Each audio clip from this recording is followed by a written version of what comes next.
นnày ôn đo mong thơm hộp này anh trong tình hộp ấy trong nhà ấy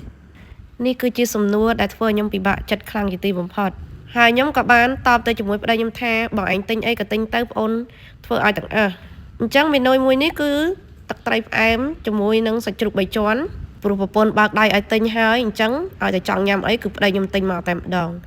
ហើយមេនុយមួយនេះផងដែរគឺអត់មានអីពិបាកធ្វើទេបងប្អូនទាំងអស់គ្នាងាយក្នុងការធ្វើចំណែកឲ្យប្តីខ្ញុំវិញមកពីទិញម្ហូបហើយត្រូវតែមកបោះផ្ទះជូតផ្ទះតែម្ដងហ្នឹងគឺជាការងារប្រចាំរបស់គាត់ហើយអត់មានគេមកដណ្ដើមការងាររបស់គាត់ទេសម្រាប់ការងារខ្ញុំនេះវិញមុននឹងធ្វើម្ហូបហ្នឹងគឺអត់ភ្លេចទេត្រូវតែមកដាំបាយជាមុនសិន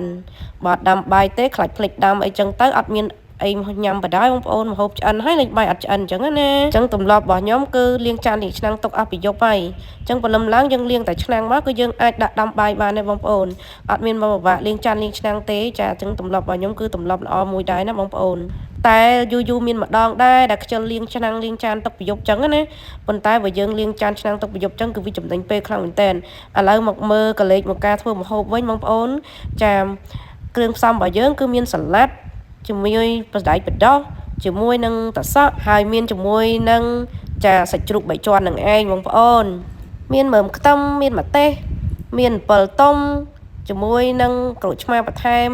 ខ្ទឹមក្រហមអញ្ចឹងយើងមុននឹងធ្វើយើងយកបន្លែហ្នឹងយកមកត្រាំទឹកសិនឲ្យវាជ្រះជាតិដីជាតិគីមីអីអញ្ចឹងទៅបងប្អូនអើយបន្លែឥឡូវគឺអត់ទុកចិត្តទេត្រូវលាងឲ្យស្អាតឲ្យច្រើនទឹកទៅញ៉ាំទៅវាចាមានសុវត្ថិភាពល្អ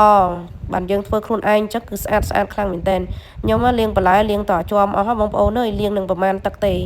បន្ទាប់ពីត្រាំបន្លែហើយយើងលាងបន្លែពី3ទឹកអញ្ចឹងណាបងប្អូនលាងហើយយើងយកមកស្រោះដាក់ជាមួយនឹងកញ្ច្រែងអញ្ចឹងទៅបងប្អូនណាយើងស្រោះយើងទុកបានលើសិននៅពេលដែលយើងលាងស្រោះអីស្រោះហើយនៅពេលដែលយើងចាប់ផ្ដើមធ្វើម្ហូបគឺយើងធ្វើលឿនតែម្ដងនៅពេលដែលយើងត្រៀមគ្រឿងហើយអស់អញ្ចឹងណាបងប្អូននេះសាឡាត់របស់ខ្ញុំឡើងខ្ចីហើយនិយាយពីថាពណ៌ឡើងបៃតងស្អាតតែម្ដងគប់ជួនអីបងប្អូនធ្វើបដាហ្នឹងគឺដាច់ភ្លើងបដាទៀតចាអញ្ចឹងរៀងវេទនាណាស់ដែរប៉ុន្តែមិនអីទេដោយសារតែខ្ញុំមានភ្លើងជំនួយដែរអញ្ចឹងណាបងប្អូនឃើញតែខ្ញុំធ្វើម្ហូបហ្នឹងគឺត្រូវការមានភ្លើងជំនួយបើមិនអញ្ចឹងទេគឺអត់សូវភ្លឺទេឥឡូវយើងចាប់ផ្ដើមមកដាក់ទឹកដាំពុះដើម្បីស្រោះជាមួយនឹងសាច់ជ្រូកបងប្អូនចាសាច់ជ្រូកហ្នឹងគឺខ្ញុំដាក់ស្រោះវាឲ្យវាផុយល្អអញ្ចឹងណាចាអញ្ចឹងបន្ទាប់ពីយើងមកស្ងោរជាមួយសាច់ជ្រូកយើងមកត្រៀមគ្រឿងធ្វើទឹកត្រីតែម្ដងបងប្អូនចឹងខ្ញុំបានហាន់ជាមួយនឹងខ្ទឹមក្រហមណាបងប្អូនណាបងប្អូនណាចូលចិត្តខ្ទឹមក្រហមដាក់ខ្ទឹមក្រហមបើបងប្អូនអត់ចូលចិត្តដាក់ទេមិនដាក់ទេដាក់តែខ្ទឹមសបានហើយប៉ុន្តែខ្ញុំដាក់តែខ្ទឹមក្រហមដាក់ខ្ទឹមសដោយសារតែប្តីហ្នឹងគាត់ចូលចិត្តណាបងប្អូនអើយឲ្យតែខ្ទឹមនិយាយទៅគឺដូរជនជាតិឥណ្ឌាចឹងចូលចិត្តញ៉ាំខ្ទឹមណាឲ្យតែខ្ទឹមតោះមកគឺយើងចាប់ផ្ដើមរៀបបន្លែម្ដងចាបន្លែយើងរៀបដាក់ចានឲ្យស្អាតអញ្ចឹងមក